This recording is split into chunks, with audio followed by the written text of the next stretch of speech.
talks about Princess Louise, the rebel daughter of Queen Victoria.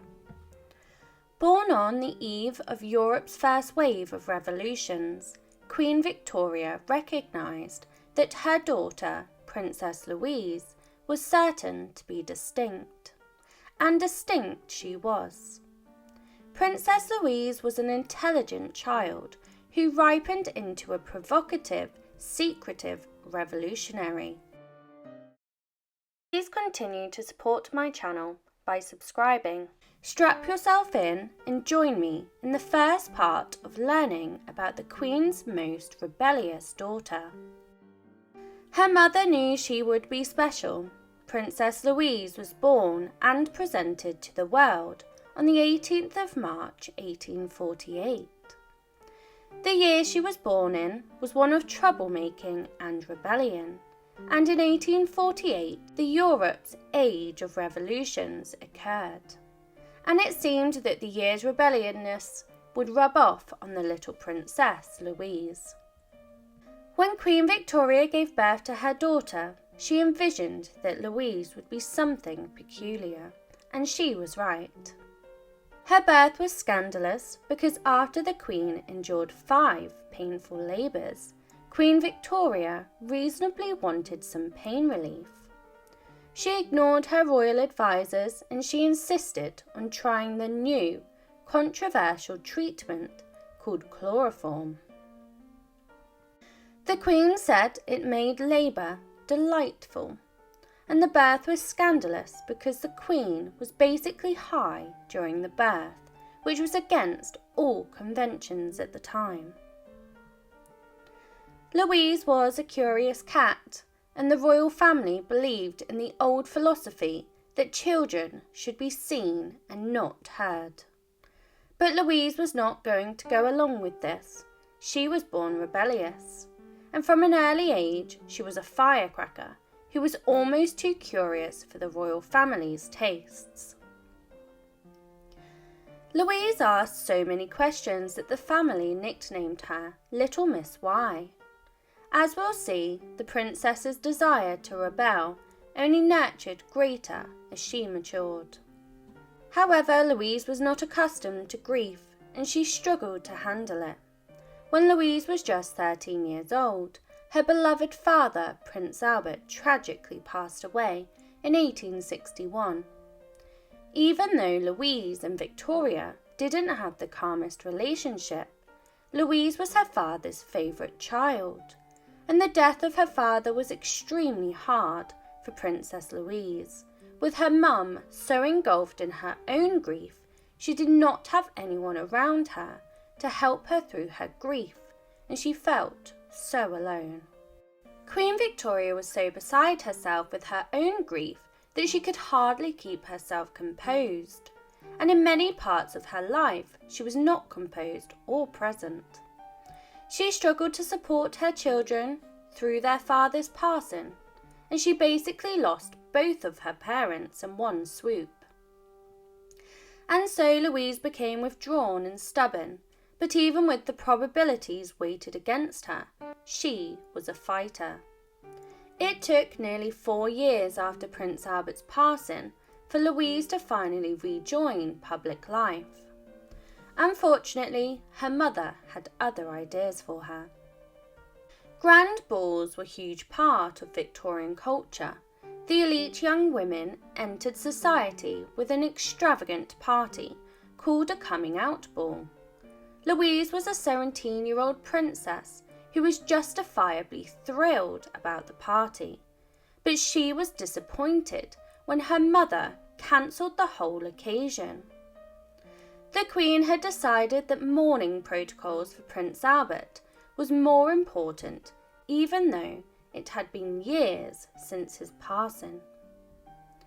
This kept the family in a state of grief, unable to move on. Louise was furious.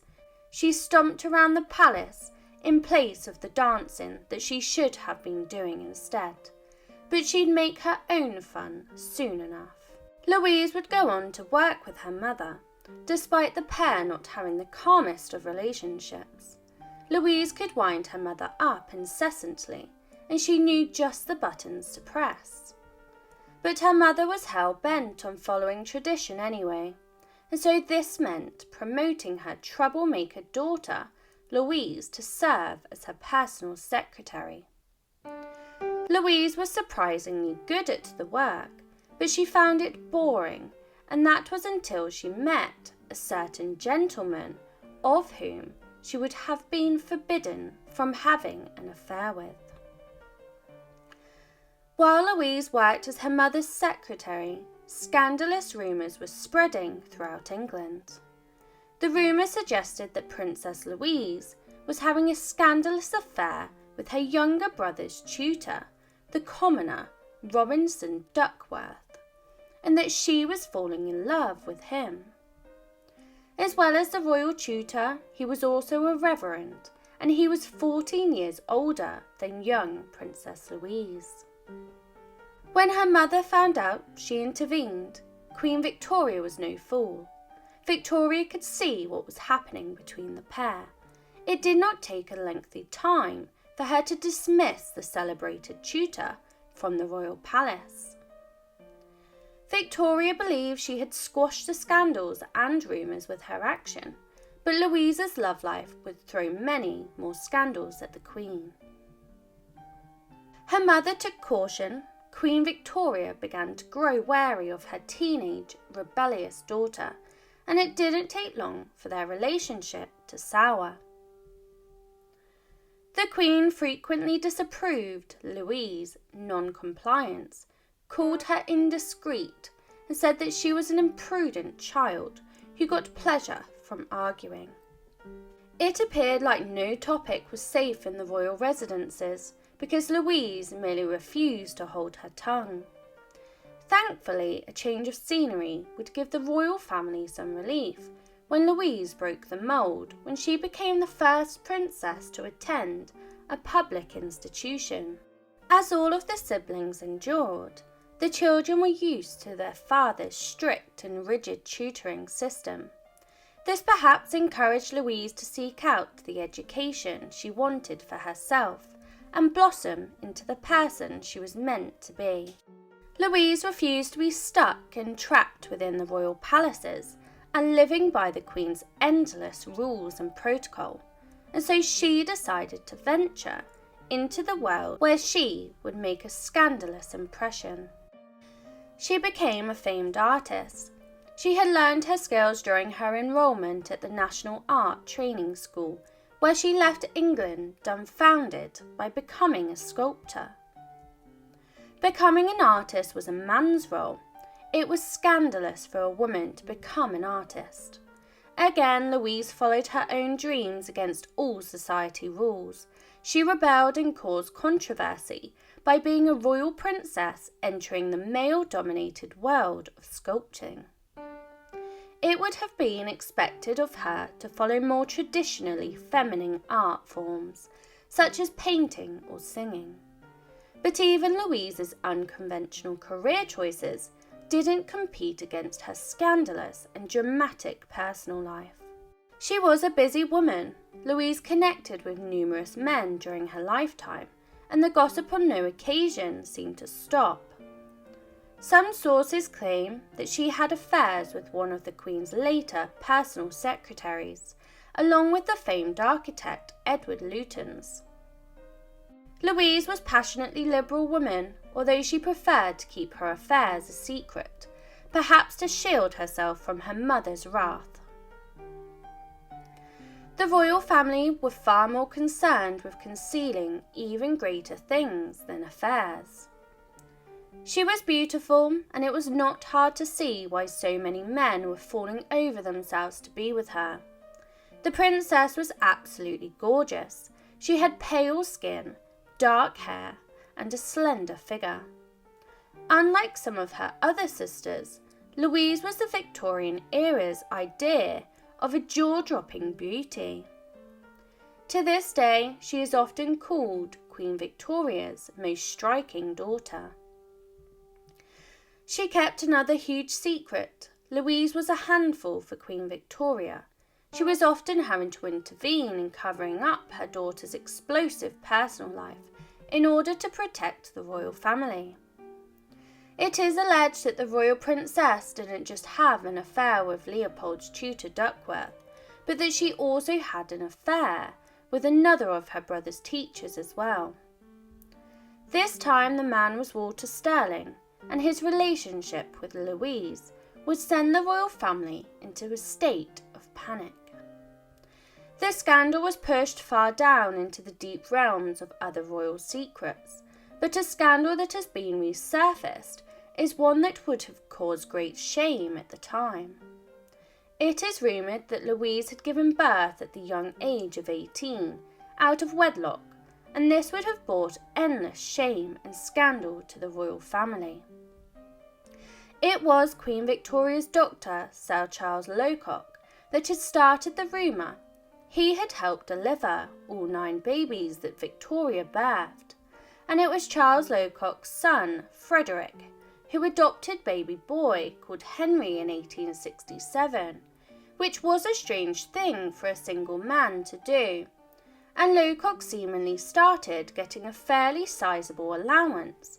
He had also been given a grace and favour apartment in St James's Palace. When Henry was old enough and had his own children, he started to share the news that Princess Louise was his mother, and this story passed down throughout the next generations. The descendants of Henry Locock applied for permission to test the DNA from Henry's coffin to compare against Louise's niece, with the Tsar Alexander of Russia, but unfortunately it was refused by the court of archers, meaning the truth was never fully known. In between all of her personal affairs, Princess Louise was still able to dedicate herself to philanthropy. Even as a young woman, she felt passionately that she shouldn't just serve the royal family, but that she should work for the British people. She used her influence as her mother's secretary when she helped open a hospital for children and became the face of royal philanthropy. Louise was able to enjoy her 20s, but time was ticking and the expectation of marriage was being forced on her with greater pressure. One thing she did not want was to marry royalty. The Queen set about finding her daughter a husband, as she did for all of her children and many of her grandchildren. Her sisters had all married royalty, and the Queen proposed many princes from across Europe to Louise. But Louise was hell-bent on never marrying a man who was a member of any royal family. She already had to struggle with her own stuffy royal family. She did not want to cope with another. Louise knew what she wanted, and she wouldn't concede defeat. Her family was busy showcasing her across Europe, and Louise grew keen on a regular man named John Campbell. He was not a royal, but he was a noble. To the royal family, you were a prince or you were nothing, and despite him being a good pick, the royal family strongly rejected the scandalous marriage. Eventually, Queen Victoria saw sense and conceded.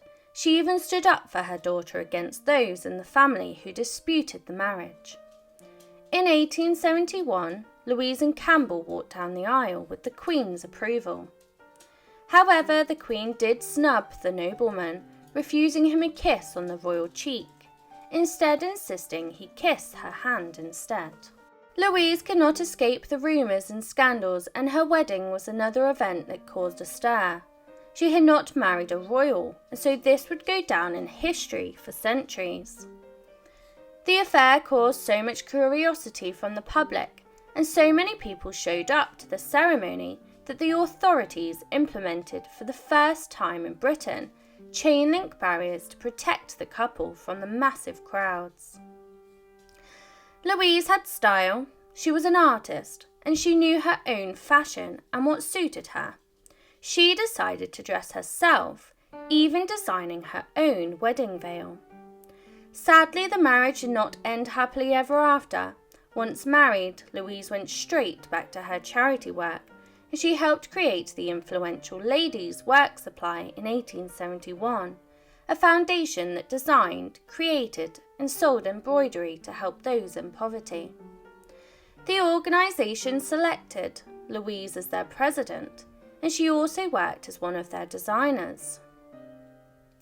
Join me in part 2 to learn more of Louise's scandals, including the fact that it was alleged her much-loved husband was in fact gay.